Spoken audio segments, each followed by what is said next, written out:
پیارے دوستو، ایک حاملہ لڑکی کو قبر میں دفن کر دیا گیا۔ پھر جو ہوا یہ جان کر آپ کی روح کانپ جائے گی۔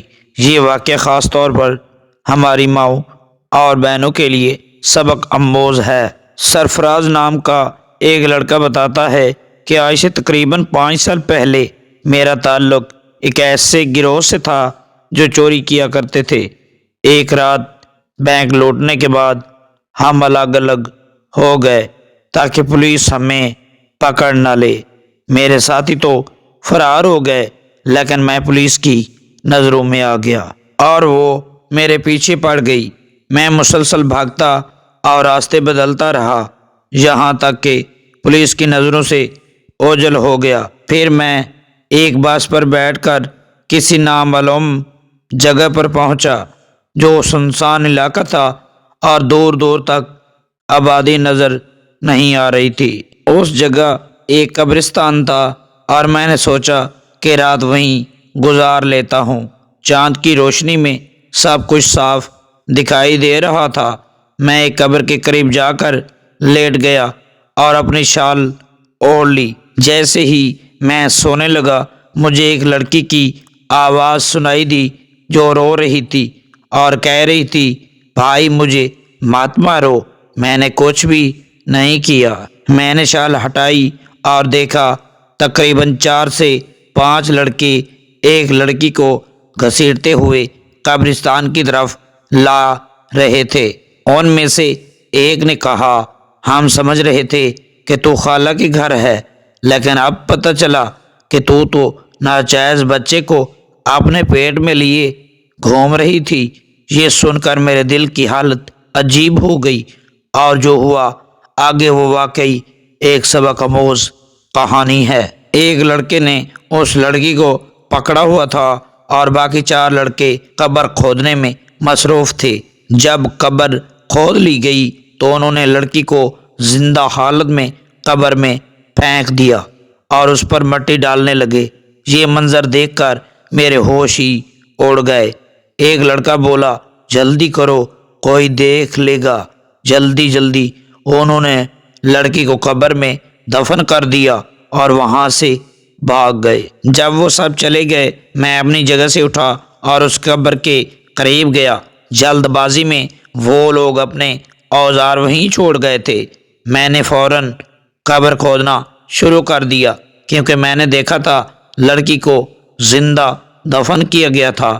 میری کوشش یہ تھی کہ لڑکی کو جلدی سے باہر نکال سکوں۔ قبر کے اندر سے لڑکی کی چیخوں کی آواز آ رہی تھی، جس سے مجھے حوصلہ ہوا کہ وہ ابھی تک زندہ ہے۔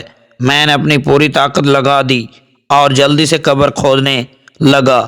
میں کوئی نیک انسان نہیں تھا، لیکن اس موقع پر کسی بھی انسان کی طرح میں نے انسانیت کا مظاہرہ کرنے کی کوشش کی۔ میں نے قبر میں ایک سوراخ کیا تاکہ لڑکی تک آکسیجن پہنچ سکے، لیکن اچانک لڑکی کی چیخیں بلند ہوئیں اور میرا دل دہل گیا۔ مجھے لگا وہ مر گئی ہے۔ میں نے اس کی آواز سننے کی کوشش کی، لیکن کچھ دیر تک کوئی آواز نہ آئی۔ مایوسی کے عالم میں میری جرأت کی انتہا نہ رہی جب اچانک قبر کے اندر سے بچے کے رونے کی آواز آئی۔ میں حیران اور پریشان رہ گیا۔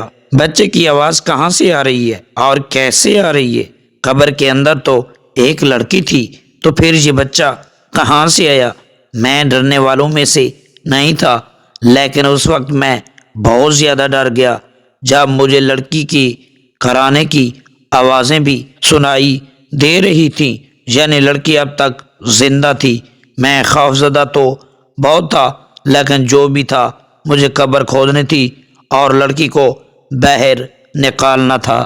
میں نے ایک بار پھر سے اپنے اندر ہم جمع کی، لیکن جیسے ہی قبر مکمل طور پر کھلی تو مجھے ایسا لگا جیسے میرے پیروں تلے سے زمین سرک گئی ہو، کیونکہ قبر میں ایک پیدا ہوا بچہ پڑا تھا اور وہاں لڑکی نڈھال سی قبر میں پڑی ہوئی تھی۔ مجھے یہ سمجھنے میں کوئی لمحہ بھی نہ لگا کہ وہاں لڑکی حاملہ تھی۔ اس نے قبر میں بچے کو جنم دیا۔ میں نے ہمت کر کے اس لڑکی کو اور اس کے بچے کو قبر سے باہر نکالا۔ میری جو شال تھی اسے میں نے لڑکی کے جسم پر ڈال دیا۔ لڑکی کی حالت غیر تھی اور وہ تکلیف میں تھی اور وہ مسلسل بچہ رو رہا تھا۔ میری کچھ بھی سمجھ میں نہیں آ رہا تھا کہ آخر میں کروں کیا۔ اچانک ہائی وے پر مجھے ایک وین آتی ہوئی نظر آئی۔ میں اس بچے اور ماں کو چھوڑ کر جلدی سے ہائی وے کی طرف دوڑا۔ میں نے وین کو روکنے کا اشارہ کیا، پتہ نہیں کیسے، لیکن اتنی رات میں وہ بھی لوگ رک گئے۔ وہ خوفزدہ تھے۔ میں نے انہیں کہا کہ میری بیوی اور میں قبرستان سے گزر رہے تھے۔ اچانک قبرستان ہی میں میری بیوی کو درد شروع ہو گیا اور اس کی ڈلیوری ہو گئی۔ میں نے ان سے مدد کرنے کے لیے کہا۔ تصدیق کرنے کے لیے وہ لوگ میرے سامنے آئے اور اس لڑکی اور بچے کو دیکھ کر سارا معاملہ ہی سمجھ گئے اور انہیں میری بات پر یقین ہو گیا۔ ان میں سے ایک عورت نے کہا، ان تینوں کو مدد کی ضرورت ہے، واقعی یہ لوگ بہت بڑی مصیبت میں ہیں۔ کار والوں نے ہماری مدد کی اور اس لڑکی اور بچے کو ہسپتال لے گئے۔ بینک سے میں نے جو چوری کی تھی اس کا حصہ اپنے ساتھیوں سے مانگا تو انہوں نے میرا حصہ مجھے دے دیا۔ میں لڑکی کو اس جگہ لے آیا جہاں میں خفیہ طور پر رہتا تھا۔ جب لڑکی کی حالت سنبھل گئی تو میں نے اس سے سارا معاملہ پوچھا۔ اس نے بتایا، میرا نام زلیخا ہے، میں ایک نیک لڑکی تھی۔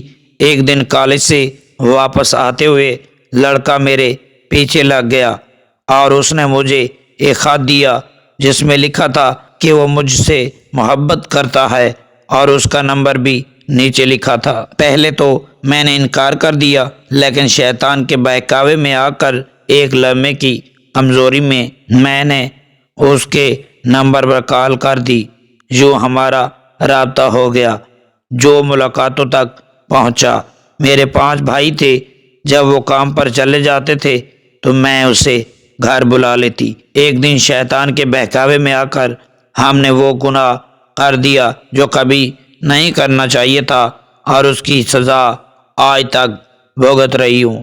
جب اس لڑکے کا ناجائز گناہ میرے پیٹ میں پلنے لگا تو میں نے اپنی خالہ کو بتایا۔ انہوں نے مجھے ڈانٹا، لیکن عزت بچانے کے لیے مجھے ڈاکٹر کے پاس لے گئیں۔ ڈاکٹر نے کہا، اب حمل کو ختم کرنا ممکن نہیں، ورنہ لڑکی کی جان کو خطرہ ہوگا۔ میں نے اس لڑکے سے رابطہ کیا اور کہا رشتہ بھیج دے، لیکن اس نے انکار کر دیا اور کہا یہ بچہ کسی اور کا ہے۔ میری خالہ نے میرے بھائیوں کو میری بیماری کی جھوٹی کہانی سنائی اور مجھے اپنے ساتھ لے گئی۔ بھائیوں نے کہا یہ ہمارے بغیر کیسے گزارا کرے گی، لیکن خالہ نے انہیں منا لیا۔ یوں میں اپنے بھائیوں کی عزت بچانے کے لیے اپنی خالہ کے ساتھ چلی گئی اور میری مشکلات بڑھ گئیں۔ خالہ نے کہا میں بیمار ہوں اور مجھے آرام کی ضرورت ہے۔ انہوں نے میرے بھائیوں کو شادی کے لیے بھی کہا اور نہ جانے کیسے انہیں راضی کیا۔ یوں خالہ مجھے اپنے ساتھ اپنے گھر لے آئیں۔ خالہ کے گھر ان کی بیٹی اور ایک بیٹا رہتے تھے۔ مجبوراً انہیں ساری کہانی سنانی پڑی۔ میں نے حمل کے 9 ماہ وہیں گزارے، لیکن جب میری ڈلیوری کا وقت قریب آیا تو ایک دن میرے بھائی خالہ کے گھر پہنچ گئے۔ نہ جانے انہیں یہ بات کیسے معلوم ہو گئی۔ وہ مجھے گھسیٹتے ہوئے واپس گھر لے گئے اور پھر رات کو قبرستان لے جا کر مجھے زندہ قبر میں دفن کر دیا۔ دھام گھٹنے لگا، میں چلانے لگی، رونے لگی اور اللہ سے مدد مانگی۔ اسی دوران مجھے حمل کا درد بھی شروع ہو گیا۔ میں نے دل سے توبہ کی اور اللہ سے وعدہ کیا کہ آئندہ کبھی کوئی گناہ نہیں کروں گی۔ میں نے دعا کی کہ اگر میری کوئی نیکی اللہ کو پسند آئی ہو تو اس کے بدلے مجھے یہاں سے نکال دے۔ قبر میں زیادہ مٹی نہیں ڈالی گئی تھی اور تم آ گئے۔ تم نے پہلی ہی کوشش میں میرے لیے ہوا کا راستہ کھول دیا۔ ایک پل کو مجھے لگا کہ شاید میرے بھائی واپس آ گئے ہیں، لیکن پھر بچے کی پیدائش کا وقت قریب آ چکا تھا۔ یہ بات عجیب ہے کہ میرا بچہ وہ پہلا انسان تھا جس نے اپنی زندگی کی پہلی سانس قبر کے اندر لی۔ لوگ زندگی ختم ہونے کے بعد قبر میں جاتے ہیں لیکن میرے بچے کی زندگی کی شروعات ہی قبر کے اندر ہوئی۔ میں نے اللہ سے وعدہ کیا اب ساری زندگی اس کی رضا کے مطابق گزاروں گی، اور میں اپنے تمام گناہوں سے سچی توبہ کر چکی تھی۔ ہم رب کو بھول جاتے ہیں اور گناہوں میں لگ جاتے ہیں، لیکن وہ ہمیں کبھی نہیں بھولتا۔ میں تہجد گزار لڑکی تھی، خوب عبادت کیا کرتی تھی، لیکن بہک گئی اور اپنے رب کو بھول بیٹھی۔ دیکھو تو صحیح اللہ نے کس طریقے سے میری مدد کی، اور میں یہ سوچ رہی ہوں کہ کیسے میں نے اپنے اتنے مہربان رب کی نافرمانی کی تھی۔ اس شخص کی خاطر جس نے مجھ پر بدکاری کا الزام لگا کر مجھے بیچ راہ میں چھوڑ دیا، میں اپنے رب سے دور ہو گئی۔ زلیخا نے یہ کہانی سناتے ہوئے پھوٹ پھوٹ کر رونے لگی تو میں بھی سوچ میں پڑ گیا۔ یہ تمام واقعہ میرے لیے بھی عبرتناک تھا۔ اس وقت میں نے اللہ کی بارگاہ میں اپنے تمام گناہوں سے سچی توبہ کر لی اور زلیخا سے نکاح کرنے کا فیصلہ کر لیا۔ زلیخا سے شادی کا فیصلہ میں نے صرف اپنے اللہ کی رضا کے لیے کیا تھا، تاکہ اللہ میرے پچھلے تمام گناہوں کو معاف کر دے۔ آج میں علم رکھنے والا بندہ ہوں اور میری بیوی عورتوں کو دین کی تعلیم دیتی ہے۔ اللہ کے فضل و کرم سے ہم خوشحال زندگی گزار رہے ہیں۔ آج محسوس ہوتا ہے کہ زندگی میں ہر طرف سکون، نور ہی نور ہے۔ سبحان اللہ، الحمدللہ۔ پیارے دوستو، امید کرتے ہیں یہ واقعہ آپ کو پسند آیا ہوگا۔ اسے دوسروں کے ساتھ ضرور شیئر کریں تاکہ وہ بھی عبرت حاصل کر سکیں۔ اللہ ہمیں گناہوں سے بچنے اور اپنی راہ پر چلنے کی توفیق عطا فرمائے، آمین۔